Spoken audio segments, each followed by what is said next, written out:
La grammaire cinématographique, qui s'invente progressivement, est aussi parfois le résultat du hasard, comme lors d'une projection d'un film des frères Lumière en 1897, où, par une grâce de mauvaise manipulation, un mur détruit apparaît tout d'un coup reconstitué devant les yeux du public, émerveillé. Ce serait la seule et réelle invention du cinéma que la possibilité pour la toute première fois de voir une action en marche arrière. Parce qu'à l'époque, on ne pouvait pas voir un reflet en marche arrière, on ne pouvait pas remonter le temps.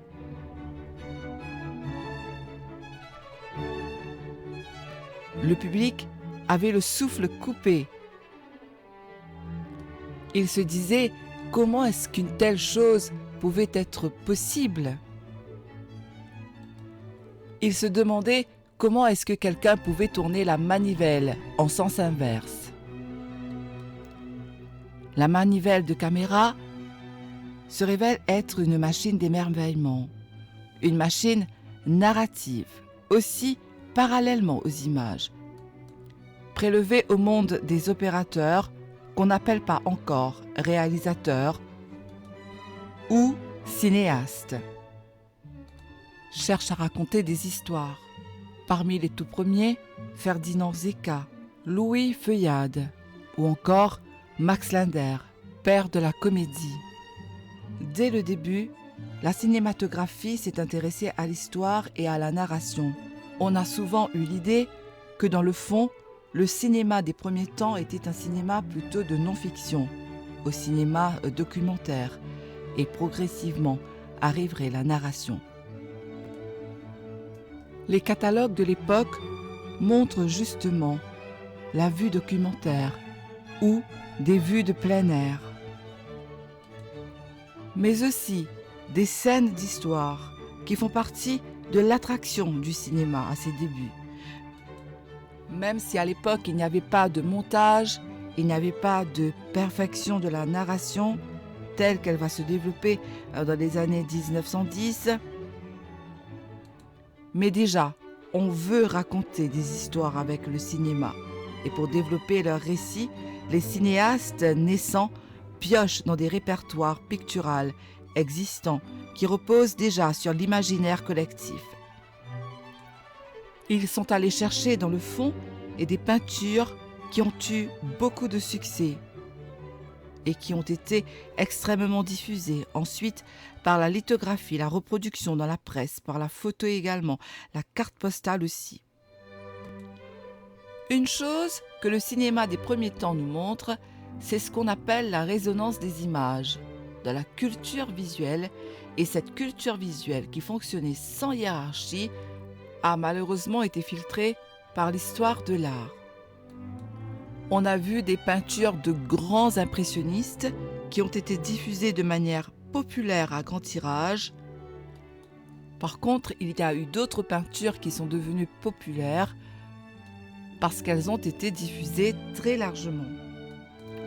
Et le premier cinéma va prendre le relais de ces images, qui sont en fait des histoires de peinture, devenues une forme de divertissement populaire.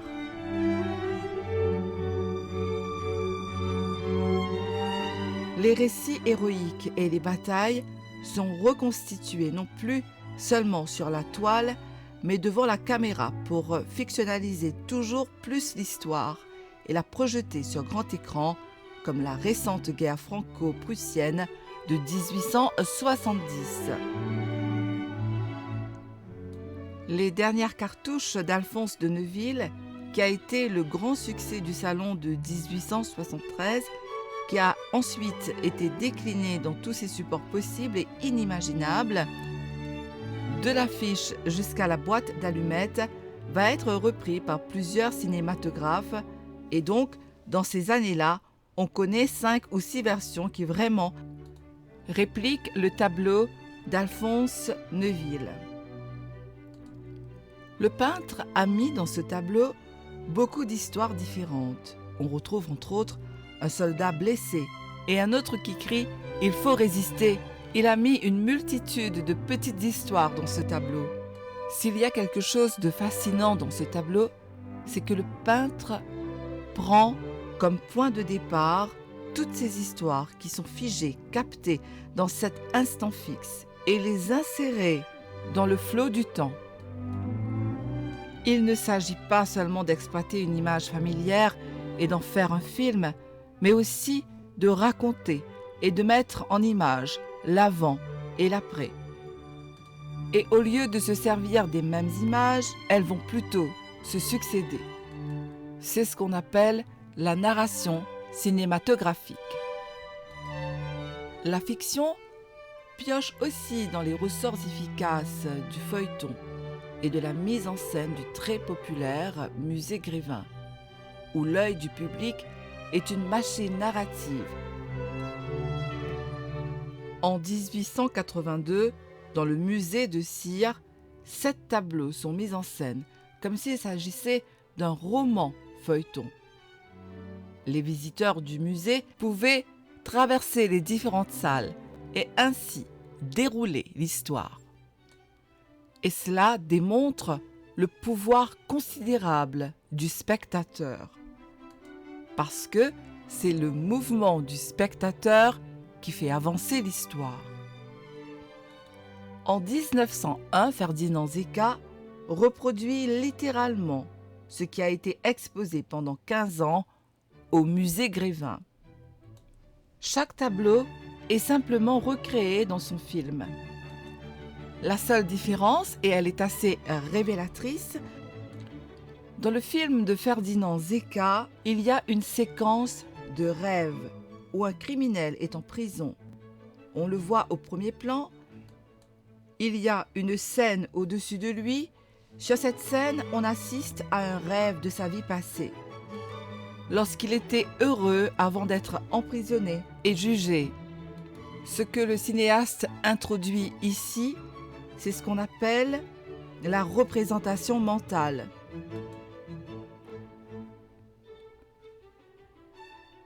Le montage dans le cinéma va lentement enrichir le vocabulaire cinématographique. Méliès en est l'un des pionniers.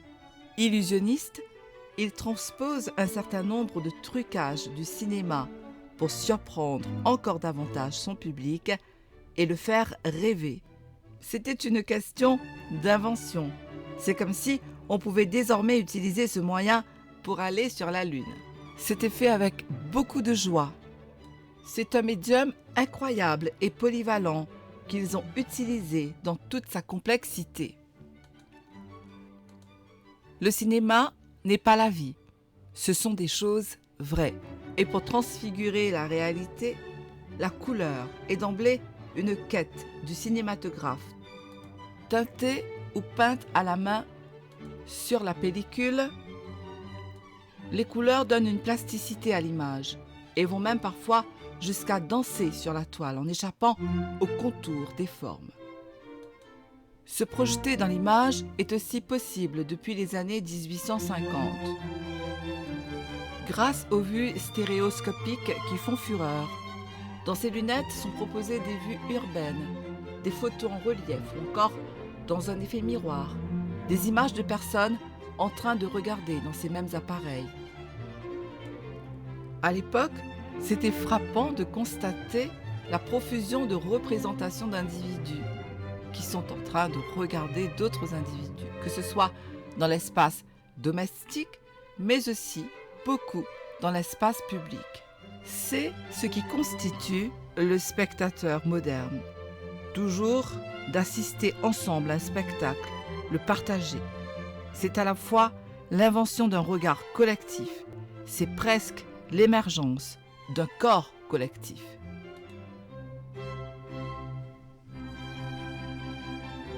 Au cours du XIXe siècle, le public que nous sommes s'est constitué. Nous avons été nourris de jouets optiques, de salons de peinture, d'expositions et d'attractions qui nous ont permis de voir à 360 degrés dans le panorama d'éprouver le mal de mer ou l'envol dans d'énormes machines d'illusion. À ses débuts, le cinéma a donc tout à prouver à notre société avide de divertissement. Il va devoir faire sa place parmi les autres phénomènes de foires, de cafés ou alors de concerts où il est projeté. Les salles sont parfois éclairées et les spectateurs peuvent se lever, bouger, marcher, parler en même temps, interagir avec la personne qui commente et présente ces films. C'était très à la mode.